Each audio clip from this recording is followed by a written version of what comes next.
This program is sponsored by Equal the Right One and Choice World Class Grinding Solutions. नमस्कार बंधुओं, भारत एक ऐसा देश है जहां की विरासत अत्यंत विस्तृत और विविध है।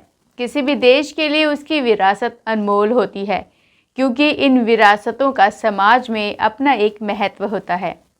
यह हमें मानव समाज और इसके इतिहास से रूबरू कराती है। बंधुओं, आप लोगों ने पिछले धरोहर में पुणे की धरोहरों के बारे में जाना।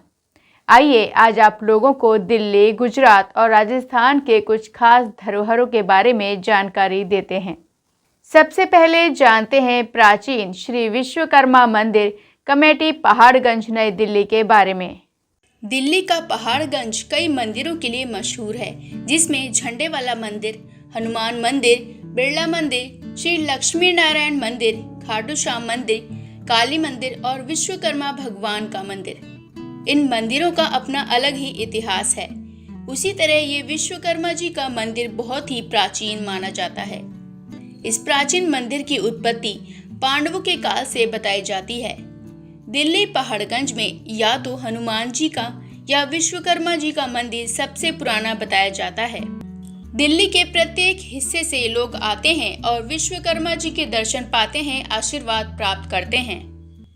मेरा इस मंदिर से बहुत पुराना नाता है। सन 1954 जब मैं सिर्फ 5 साल का था, तब से यहाँ आना जाना है। इसके अलावा हमारे दिल्ली के प्रांत के अंदर सबसे पुराना मंदिर या तो हनुमान मंदिर कनॉट प्लेस माना जाता था या विश्वकर्मा मंदिर पहाड़गंज माना जाता था। हमारे समाज के बहुत सारे लोग जो विभिन्न शहरों से दिल्ली आते हैं और इस गौरव को देख के उनकी पहली पसंद होता है कि हम इसी मंदिर में रुके, क्योंकि विश्वकर्मा समाज द्वारा बहुत आधुनिक तरीके से बनाया गया है। इसके अलावा विश्वकर्मा जी का मंदिर में हर बड़ा त्यौहार जैसे कि विश्वकर्मा जयंती, जैसे कि अन्नकूट, इसके अलावा विश्वकर्मा दिवस, ये सब बड़ी धूमधाम से मनाया जाता है। दिल्ली के प्रत्येक हिस्से से यहाँ बहुत सारे लोग अपनी उपस्थिति दर्ज कराते हैं और भगवान विश्वकर्मा का आशीर्वाद प्राप्त करते हैं। सभी लोगों से मैं फिर एक अपील करना चाहूँगा कि दिल्ली में कम से कम एक दफ़ा इस मंदिर में, विश्वकर्मा समाज के इस मंदिर में ज़रूर दर्शन करें और सारे विश्वकर्मा के समिति जो इस मंदिर को समिति चला रही है उसको कॉन्ग्रेचुलेट करें। अब जानते हैं श्री विश्वकर्मा मंदिर बेंगलुरु के बारे में। भारत के कर्नाटक राज्य की राजधानी बेंगलोर को फूलों की नगरी व भारत की आईटी राजधानी के रूप में भी जानते हैं। भारत के अन्य शहरों के मुकाबले यहाँ मौसम बेहद सुहावना व सदाबहार रहता है। ये है भगवान श्री विश्वकर्मा जी का विशाल अद्भुत कारीगरी तथा जांगीड़ समाज कर्नाटक की संपन्नता का प्रतीक मंदिर। हम इस मंदिर की अन्य खूबियों के बारे में जाने उससे पहले जानते हैं इसके अस्तित्व में आने की पूरी जानकारी। जांगीड़ समाज के लोग मजदूरी के लिए धीरे धीरे दक्षिण भारत की ओर आए। उन्होंने अपनी कड़ी मेहनत, ईमानदारी व पूर्वजों द्वारा दिए गए संस्कारों की बदौलत यहाँ पर एक अच्छी पैठ बनाई। कुछ वर्ष मेहनत मजदूरी करने के बाद समाज के लोगों के दिल में आपसी मेलजोल के लिए कोई एक मंच का गठन करने का विचार आया। समाज के कुछ लोगों ने अमावस्या की छुट्टी के दिन आपस में एक दूसरे से मिलना जुलना शुरू किया। आराध्य देव विश्वकर्मा भगवान की जयंती मनाने पर भी विचार विमर्श करने के बाद जयंती मनाने का कार्यक्रम चालू किया, जो निरंतर आज तक चल रहा है। तब समाज के लोगों के पास सिर्फ एक जुनून था कि हम भविष्य में बेंगलुरु में अपने आराध्य देव का मंदिर जरूर बनाएंगे, लेकिन उसके लिए उस समय समाज इतना समर्थ नहीं था। लोगों को ये समझाने में काफ़ी मशक्क़त करनी पड़ी। कई लोग तो ताने भी मारते थे कि कैसे मंदिर बनाएंगे, यहाँ क्यों बनवा रहे हो, और जितने भी मुँह उतनी ही बातें। लेकिन समाज के कुछ सकारात्मक विचार वालों ने इन बातों को नज़रअंदाज करते हुए ठान लिया कि हमें समाज के लिए कुछ करना है, जिसका उद्देश्य था समाज को एक मंच देना, आपसी मेल मिलाप व संकट के समय समाज बंधुओं की हर संभव मदद करना तथा अन्य राज्यों के लिए भी एकता की मिसाल कायम करना। जगह नहीं थी समाज के पास। हमारी मीटिंगें कभी पार्क में, कभी कहीं मतलब किसी और अन्य समाजों में, या किसी और के घर पे, या किसी के दफ्तरों में होती थी। तो शुरुआती दिनों में ऐसा बहुत बार हुआ था कि 11 रुपए के लिए भी हम लोग 11 लोग जाते थे, लेकिन सामने वाला वो 11 रुपए भी कभी नहीं देता था, या वो अपने विचार प्रकट करता था कि मुझे यहाँ रहना नहीं है तो मैं देखे क्या करूँगा। तो काफ़ी मुश्किल और काफ़ी परेशानी भरे युग में इसकी शुरुआत हुई है। वर्ष 1995 में संगठन की नींव रखने के बाद समाज के लोगों के सामने नेतृत्व की बात आई, जिसका काफ़ी मंथन करने के बाद लोगों ने समाज का नेतृत्व एक ऐसे व्यक्ति के हाथों में सर्वसम्मति से देने का निर्णय लिया जो समाज हित को सर्वोपरि मानकर कार्य कर सके, और इसी के तहत श्री भंवरलाल गोगरिया को पूर्ण रूप से सक्षम मानकर समाज की डोर उनके हाथों में सौंप दी, जो 30 वर्षों तक सर्वसम्मति से समाज का नेतृत्व करते रहे। अपनी मेहनत, लगन, समाज के प्रति समर्पण की भावना व अपने कर्मठ कार्यकारिणी और समाज बंधुओं के अटूट सहयोग की बदौलत समाज की उम्मीदों पर खरा उतरते हुए समाज को एक नई दिशा प्रदान की। जहांगीर समाज ट्रस्ट आज 30-35 साल पुरानी संस्था है। ये संस्था आज भी एकजुट होकर चल रही है, और सबसे बड़ी बात है कि आज भी इस संस्था के अंदर चुनाव नहीं हुए। सिलेक्शन पे ये संस्था ज्यादा विश्वास करती है। हर एक व्यक्ति का मन है कि वो संस्था में बढ़ चढ़ के भाग ले और बढ़ चढ़ के अपना योगदान दे। ऐसे बहुत सारे आपको समाज में मिलेंगे जिन्होंने 1-2 करोड़ रुपया भी आज तक के पीरियड में दिया है, और ऐसे लोग भी आपको मिलेंगे कि लास्ट 30 साल से कोई साल ऐसा नहीं गया कि उन्होंने कोई बोलिए, समाज की कोई बोलिए नहीं ली। तो ये तो बहुत ही अच्छा काम हो रहा है समाज में। आगे जानते हैं जांगड़ छात्रावास सीकर के बारे में। सीकर में विश्वकर्मा शिक्षा समिति के नाम से संस्था बनी हुई है। यह संस्था 1958 में रजिस्टर्ड हुई थी। इस छात्रावास में 65 कमरे तथा एक विश्वकर्मा जी का मंदिर विराजमान है। 1977 में इस मंदिर का निर्माण किया गया। इस छात्रावास में मंदिर बनाने का उद्देश्य यह था कि बच्चे पढ़ाई के साथ साथ अपने सनातन धर्म को, संस्कृति को जानें। यहाँ छात्रावास में 200 विद्यार्थी रहकर अपना अध्ययन कर रहे हैं। विद्यार्थियों को रहने के साथ साथ खाने पीने की भी अच्छी सुविधा मिलती है। यहाँ प्रतिवर्ष प्रतिभा सम्मान समारोह होता है, जिसमें पूरे भारतवर्ष से यहाँ पर सम्मानित होते हैं। कि प्रथम सोपान के बारे में मैं आपको बताऊं तो वर्ष 1949 में इस संस्था की ज़मीन सीकर रियासत के तत्कालीन राव राजा कल्याण सिंह जी बहादुर द्वारा इस संस्थान जांगीड़ समाज को 3000 वर्ग गज ज़मीन समाज के बंधुओं के निवेदन पर आवंटित की गई, जिसमें समाज बंधुओं द्वारा कालांतर समय में, क्योंकि शिक्षा का अभाव था, अर्थ का भी अभाव था, तो इस ज़मीन में कच्चे झोंपड़े बना करके और ग्रामीण क्षेत्र सुदूर स्थानों से आने वाले जो समाज के विद्यार्थी थे उनको आवास की व्यवस्थाएं उपलब्ध करवाई। तत्कालीन राव राजा ने 2 साल 3 साल बाद में कभी भ्रमण करते हुए इस संस्थान को देखा कि जांगीड़ समाज को इतनी ज़मीन आवंटित की गई थी, उसमें उनके द्वारा कुछ निर्माण भी किया गया है या नहीं, तो यहाँ कच्चा स्वरूप ही पाया गया।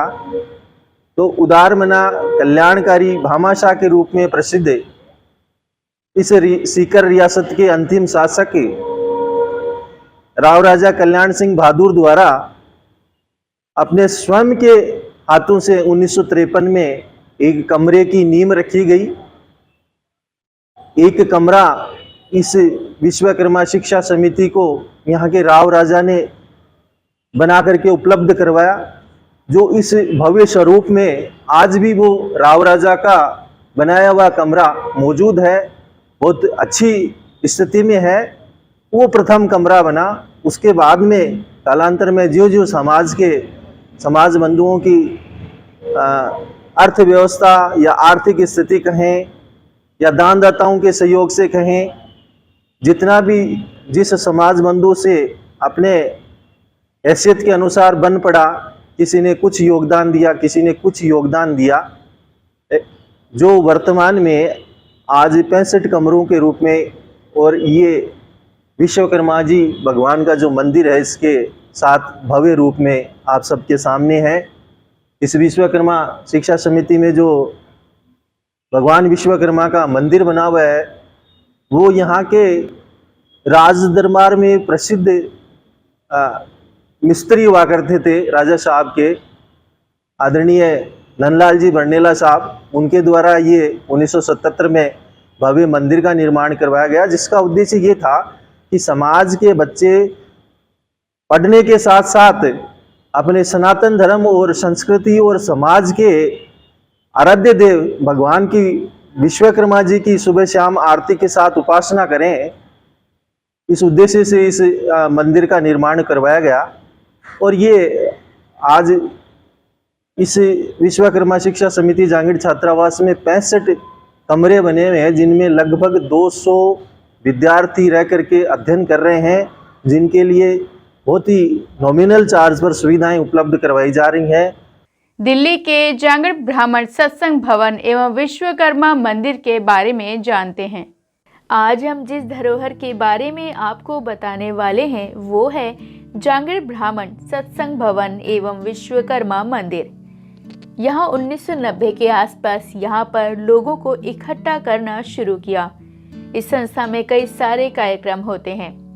यहाँ बच्चों को पारितोषिक भी दिया जाता है। यहाँ गरीब और असहाय महिलाओं को आर्थिक सहायता प्रदान की जाती है। समय समय पर यहाँ सामाजिक कार्यक्रम होते हैं जिसमें समाज के लोग शामिल होते हैं। यहाँ बच्चों को मोटिवेट भी किया जाता है और यह भवन 3 मंजिला बना हुआ है। सबसे पहले मैं विश्वकर्मा टुडे के संपादक आदरणीय नरेश जी का धन्यवाद करता हूँ कि जिन्होंने इस संस्था के संबंध में अपने यूट्यूब चैनल विश्वकर्मा धरोहर में इसको प्रस्तुत करने का प्रयास किया। वास्तव में ये विश्वकर्मा धरोहर चैनल पूरे हिंदुस्तान में जो हमारी संस्थाएं हैं, विश्वकर्मा समाज की संस्थाएं हैं, उनको जो है ना समाज के सामने प्रदर्शित करने का विशेष कार्य कर रहे हैं। इसके विश्वकर्मा टुडे के भूतपूर्व संपादक स्वर्गीय आरपी शर्मा जी हमारे घनिष्ठ मित्र थे और उनके सुपुत्र नरेश जी इस चैनल के माध्यम से समाज सेवा कर रहे हैं। आज जो है ना आप सबके समक्ष नरेश जी अपने चैनल के लिए इस संस्था के संबंध में आए हैं, जिनके लिए उनका बहुत बहुत धन्यवाद। आखिर में देखते हैं श्री विश्वकर्मा मंदिर साबरमती अहमदाबाद के बारे में।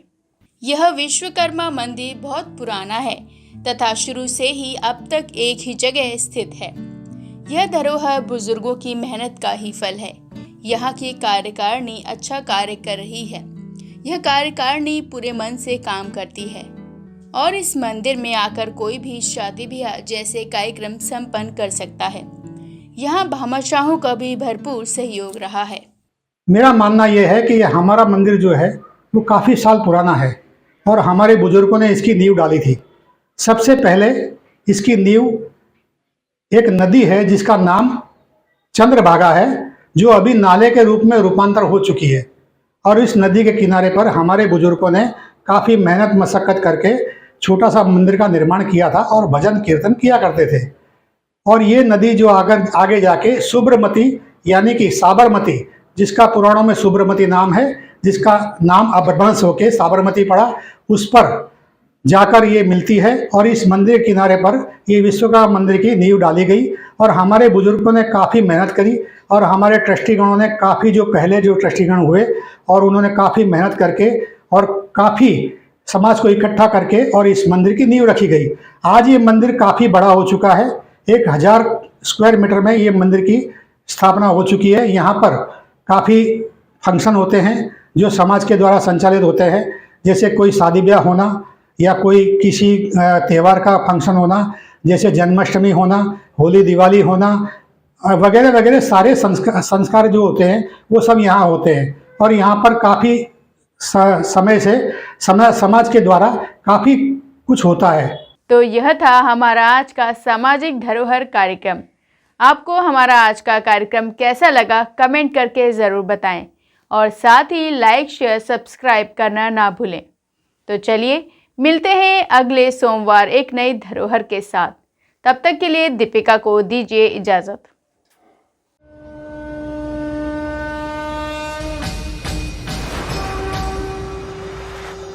This program is sponsored by Equal the Right One and Choil World Class Grinding Solutions.